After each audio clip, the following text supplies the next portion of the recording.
Hey everybody, welcome to Daily Good News here at Lakeside Assembly of God. We're all about giving you good news. Good news, because there is good news. When we keep our eyes on Him who will never fail us, never forsake us. Yes, God's on the throne and everything's going to be all right.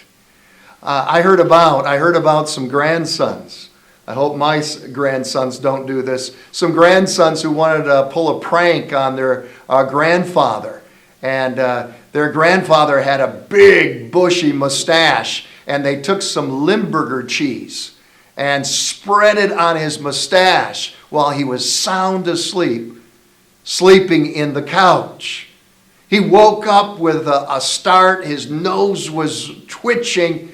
And he said, "This room stinks." He walked up and walked over into the kitchen, took a whiff and said, "This kitchen stinks." Then he marched out onto the front porch and took a deep breath of the fresh air from the outside, and he said, "This whole world stinks." I want to ask you a question today in our daily good news. Let me ask you this. Does your life, does your home stink? Our word today is, don't let your home stink. Where in the world, what in the world are you talking about, Pastor? Well, if you've been counting down, we're on day 14 of the stay-at-home order here in Michigan. It began on March the 24th.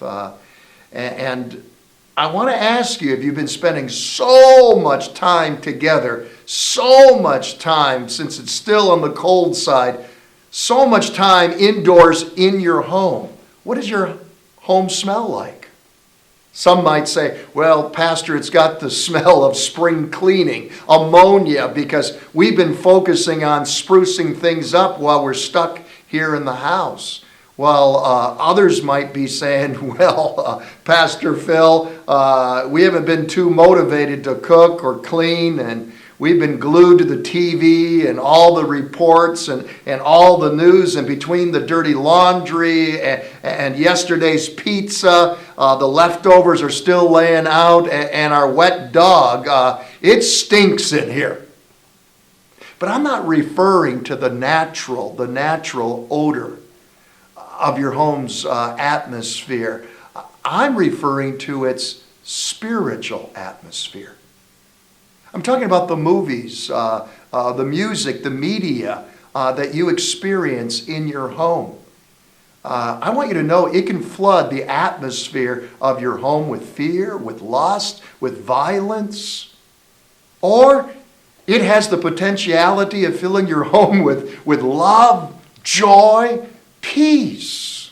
It all depends on which bottles of perfume that you open up.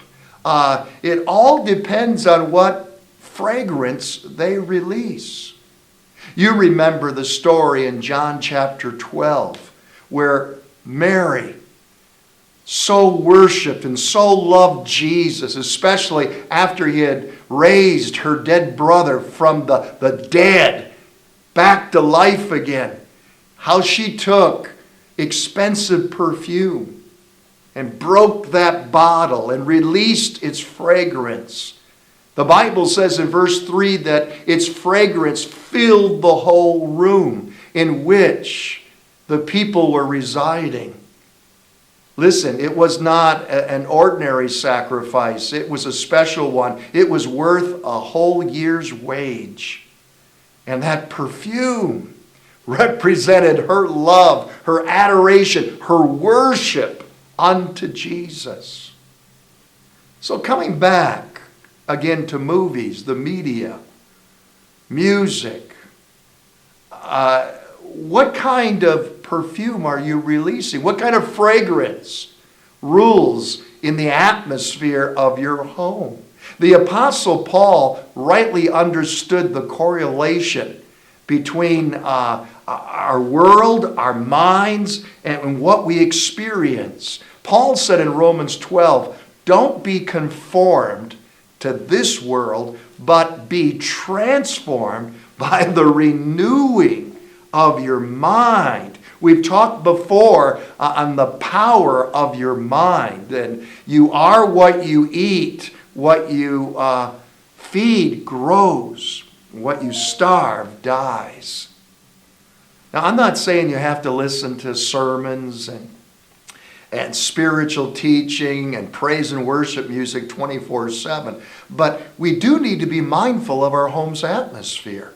We do need to be mindful of the odor that pervades the atmosphere of our homes. There in John 12, Mary chose to fill it with fragrance of worship and love and devotion unto the Lord. To a large extent, you determine, you choose the atmosphere of your home, the atmosphere of your marriage, your own personal life. If you want one that's experiencing love and peace and joy, God confidence on a daily basis, the Bible says, fix your thoughts on that which is true and honorable, right, pure, lovely, admirable. Focus on these things. Think about things that are excellent and worthy of praise. Refuse to allow TVs and computers and iPads and radios, smartphones to release smelly odors. Don't let your home stink. Remember, you want real peace, real love, real joy, real God confidence in these dark days that are with us and before us. Fill your home with the right perfume, a perfume of praise and love for Jesus. God bless you. I love you. Today, go with God.